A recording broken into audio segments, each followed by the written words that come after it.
I had a situation where I had a rule. We were doing an activity. In fact, I think there were some of you guys in the room who did this activity. I was doing a probability activity with the after 3 kids about 4 years ago. And the probability activity was an M&M activity. And many of you guys may have done a similar activity with Skittles or something. And basically, each child got a package of M&Ms, we sorted them, and we figured out the fraction of which were red and which were brown, etc., etc. We changed them into decimals and percentages. Then we compared it to the theoretical probability off the M&M Mars website that told just how many red ones they made versus the number of brown ones. We compared it all. Before we started the activity, like you're supposed to, I explained to the children what to expect. I told them we were going to act like scientists today, and we were going to determine what the probabilities were. But if students ate M&Ms early, it would wreck our probability. So I promised them, after I checked their work, they would be allowed to enjoy their entire packet of M&Ms. They weren't allowed to share the M&Ms with anybody else, because everyone would get one packet. But I warned them some might have more than others. But we had to make our work accurate. And I warned them, if you eat an M&M before I give you permission, I will throw out the rest of your M&Ms. Now, that rule was definable. The kids knew exactly what it was they were not to do. They were not to eat the M&Ms without permission. It was reasonable. We're talking about 4th, 5th, and 6th graders, mostly 5th and 6th graders, and they could follow that direction. It was enforceable because if I caught them eating an M&M, I'd know whether they did or not. Now, it's possible they could have snuck one, but based on the fact that they know what to expect from me, they know I'd probably catch them, or someone would tattle them. So, bottom line is, I was able to enforce that rule, and the consequence was clearly identified. Now, it was a little bit of an extreme consequence. There's 25 M&Ms in there. They eat one, they get the rest thrown away. But guess what? That's why it worked. If I said, if you eat one, I'm going to throw one of them away, you're like, oh, I'll see if I can get away with it. If not, no big deal. It's just one M&M. Now you get to still enjoy one now.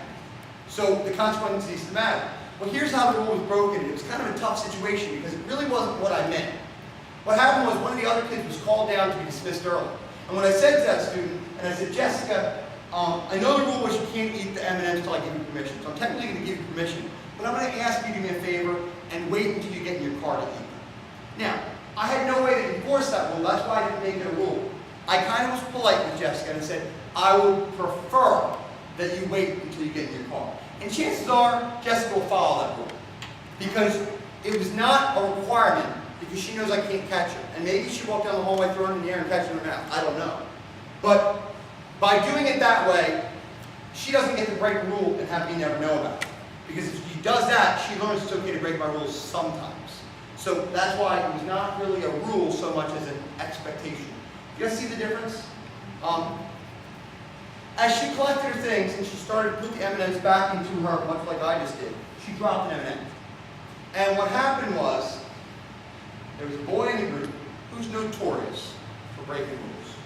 Saw the M&M fall to the floor, and in one motion, grab, sorry, one motion, grab, sorry, because he's been conditioned at home, if you say you're sorry, it's okay. And I do think it was because he was impulsive. He was a 6th grader, or 5th grader at the time, and I don't think he really meant to eat that M&M. But he knows, in every other experience in his life, somebody else drops food, he's going to eat it. It's candy fine, all right, because he knows the fastest one wins. And that's not something he meant to do. And he really did say sorry. Whether he said sorry as an automatic response or because he truly was sorry, he did that because he knew I was going to take away his M&Ms. I don't know. But the bottom line is, I had to take all his M&Ms. Who can tell me what would have happened had I not taken his M&Ms?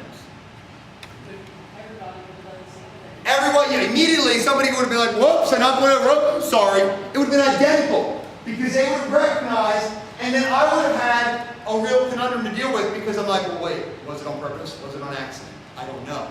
And now all of a sudden my very well-defined rule is not so defined. But because my rule was if you eat an M&M before permission was given, the consequence has to be I throw them away. That's it. And here's the big advantage to the way that I followed up on this rule. I took his M&Ms and I said, I'm sorry, John, you know I don't want to do that, but I did tell you what was going to happen. And I walked over to the trash can and told him while I continued to teach my lesson. There was no pomp and circumstance, no big ceremony where we scream and yell at him for misbehaving or doing the wrong thing. No big long lecture, we move on. And guess what? This kid, who was a troublemaker. He caused problems in a lot of classrooms and a lot of after-school classrooms.